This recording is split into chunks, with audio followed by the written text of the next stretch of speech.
Hola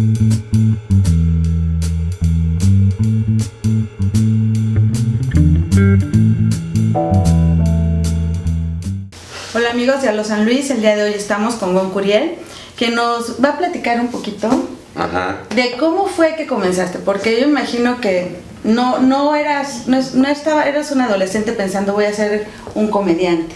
No me acuerdo, pero fue hace muchos años ya cuando fui adolescente. Pero hace 5, ¿no? O menos, como o 10. menos. Oye, hola, yo soy Gon Curiel, comediante de stand-up, mucho gusto. Y que decías que yo no soñaba con ser comediante. No, pregunto, o sea, si siempre soñaste con ser comediante No. o tenías... No, yo lo que quería era ser escritor, pero me dio miedo morirme de hambre. Sí, es difícil. Típico, cuando quieres dedicarte a algo artístico, dices, me voy a morir de hambre, y la familia te lo dice, y todo el mundo te lo dice, ¿verdad? Pero bueno, a lo mejor se mueren de hambre, pero se mueren felices y haciendo lo que quieren. ¿Quién Entonces, sabe? Yo creo que nadie se muere feliz de hambre. Pero yo creo que hay, o sea, haciendo las cosas con mucho esfuerzo, dedicación y bien, haciéndolas bien, o sea, en el sentido de, por ejemplo, si tú, no sé, vamos a decir, si tú pintaras. Si yo pintara, claro. ¿No? O sea, obviamente si tú lo que quieres es vivir de vender tus pinturas, claro, pues tienes que hacer un estudio de mercado de qué es lo comercial y qué es lo que la gente quiere. Eso no significa que tengas que traicionar tu arte. Claro. Pero puedes hacer las dos cosas. Combinarlo si de eso alguna manera, claro. ¿No? Entonces cuando yo quería ser escritor, yo pensaba que a fuerzas sí o sí te morías de hambre, y no me puse a pensar que si te murieras de hambre no existiría un Gabriel García Márquez, claro, o un Mario Vargas Llosa, o un Paulo Coelho, que pues, es el Arjona de los escritores, pero muy exitoso. Ahí está todo el mundo compartiendo las frases de Paulo Coelho en Facebook. Sí, bueno, hay muchos que la verdad pues son buenos, populares, muy populares, pero tampoco necesariamente son tan buenos, ¿no? Pero viven de eso. Viven de eso. Entonces yo me equivoqué porque no me dediqué a eso por miedo. Y entonces ahora hago una conferencia que se llama Ríete de tus miedos, donde le digo a los chavos de las escuelas que si ya están estudiando algo que no les gusta, de todas maneras se sigan. Digo, ya que tocaste el tema de la adolescencia. Claro, es que de eso se trata, de dejar algo a la gente. Ah, gracias. O sea, estás diciendo que normalmente no... No, porque no dejo nada. No, claro que sí, solamente... No, hueco, todo lo que hago es hueco. Al contrario, ¿sabes qué? Te voy a decir que los comediantes que son buenos, he visto varios de lo que haces, me parece ágil, y se necesita ser inteligente para poder estar improvisando, teniendo la noticia fresca, hacer reír a la gente. Ajá. No cualquiera lo logra. Hay muchos que lo intentan, pero no cualquiera lo logra. Okay. Entonces, no me ha quedado claro en qué categoría estoy yo según tú. Pues en los que lo logran. Ah, buenísimo. Entonces, gracias. Yo todo este tiempo estaba como a punto de defenderme. Oye, no, pues muchas gracias. Y a los chavos les digo, si ya están estudiando una carrera, síganse y ya termínenla, porque al final de cuentas no necesariamente te vas a dedicar a lo que estudiaste. Solo el 10% de la gente que estudió una disciplina, una carrera, se dedica a esa disciplina específica. Claro. La mayoría de los profesionistas se van por otro lado. Y sin embargo, la estructura escolar te ayuda mucho para poder hacer las cosas bien, ¿no? Y entonces, pues mi caso fue que yo dije, no, me voy a morir de hambre siendo escritor. Y me puse a estudiar, me metí a la universidad a estudiar sistemas computarizados porque estaba de moda los sistemas, era el boom. Sí. Y pues era bien pagadas las chambas y todo eso. Y porque yo sentía que desarrollar un sistema iba a requerir, y es cierto, una creatividad similar a la del escritor. O sea, tú para llegar a que un sistema haga lo que el cliente quiere, tienes que llegarle pues, de una manera muy creativa, ¿no? Sí, de hecho, sí. Y me dediqué a eso 15 años. 15 años. Bueno, un poco menos, pero lo redondeo. Bueno, pero está muy bien, o sea, porque de pronto, ¿cómo fue? De un día dijiste, hoy voy a ser comediante. Hoy voy a cambiar. O una situación en la vida de la que dijiste, ya, o sea, es tan trágico que me voy a burlar de esto y voy a darle la vuelta. ¿O eres artista y eres muy romántica en tus ideas. No, fue bastante más sencillo. Simple y sencillamente, como yo había frustrado el sueño de ser escritor, pues siempre me quedé con esa cosquilla. Yo escribí toda mi vida, cuentos, guiones de cine, una novela escribí. Nunca publiqué nada, porque no sentí que yo tuviera la calidad, ni busqué nunca que alguien me publicara, ni filmara mis películas, ni nada. Pero era el ejercicio que yo tenía que estar haciendo porque pues, era mi necesidad, mi pasión.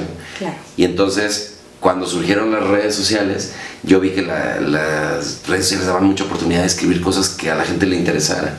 Y cuando en Twitter empecé a escribir cosas y la gente reaccionaba muy bien, sentí esto que yo siempre soñé sentir, que es lo que el artista quiere, que es que la gente reconozca y reconozca lo que haces. Claro. Y entonces cuando me di cuenta que la comedia era más accesible y era más compartida por la gente y les gustaba más, pues me puse a hacer más chistes en Twitter. Empecé en Twitter, ahí en Goncuriel, que a la fecha sigue, y pues una cosa llevó a la otra. Cuando descubrí que existía el stand-up comedy, la verdad, un poco arrogantemente dije, yo puedo hacer eso. Porque yo vi a Héctor Suárez Gómez, que fue un mentor al principio de mi carrera, y yo vi que tenía teatro lleno y estaba haciendo chistes y todo. Yo dije, yo puedo hacer eso. Claro. Y lo puedo hacer mejor. Entonces, digo, no sé, ¿no?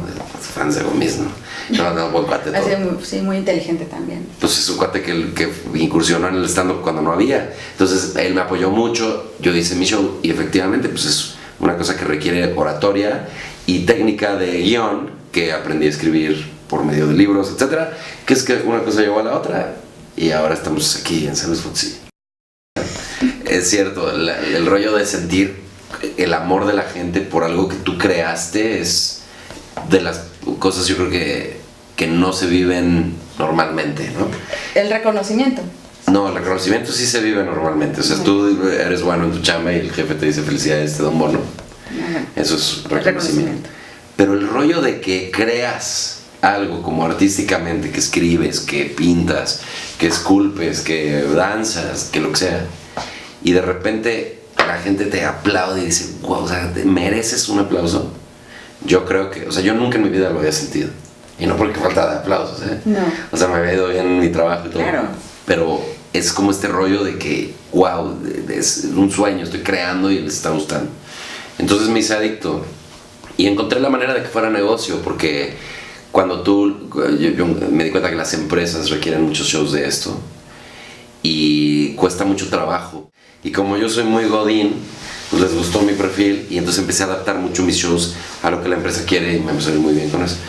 Y entonces estoy muy solidificado en ese rubro, les hago shows ahí, les hago chistes locales de la empresa y todo.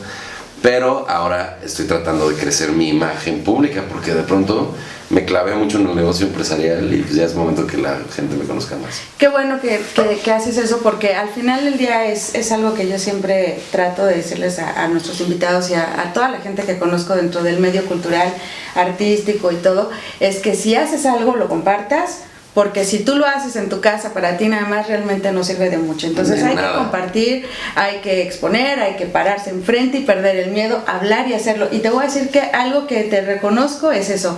Mucha gente ve algo y como hablabas de Gómez y dices, yo podría hacer eso.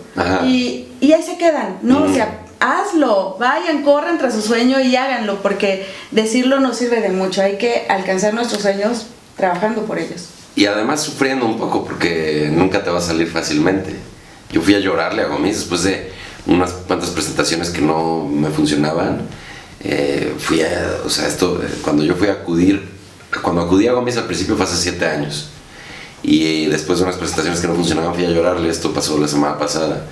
No es cierto. Y entonces, muy pronto, como a las 4 o 5 presentaciones que yo empecé a sufrir porque no reían, dije, ¿cómo le hago? Y fui con él y le dije, ayúdame por favor. Y te digo, yo cuando lo vi yo pensé, yo puedo hacerlo mejor que él. Y claro que podría ser, pero no es de la noche a la mañana. Pero estás trabajando en eso, ¿no? No es de la noche a la mañana. Y entonces sí vale la pena.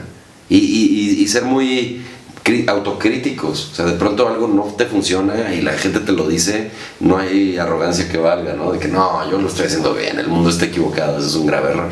Claro, no, hay que mejorar, hay que aceptar la crítica y al final del día, buena o mala, siempre es constructiva porque te sirve y te sirve para crecer y para mejorar. Y la verdad que yo lo agradezco porque el que haga reír a la gente, eso se agradece. Necesitamos salir de tanta depresión, de tanta tristeza, de tanta crisis y reírnos. Entonces, muchas gracias por hacer lo que haces. Gracias a ti.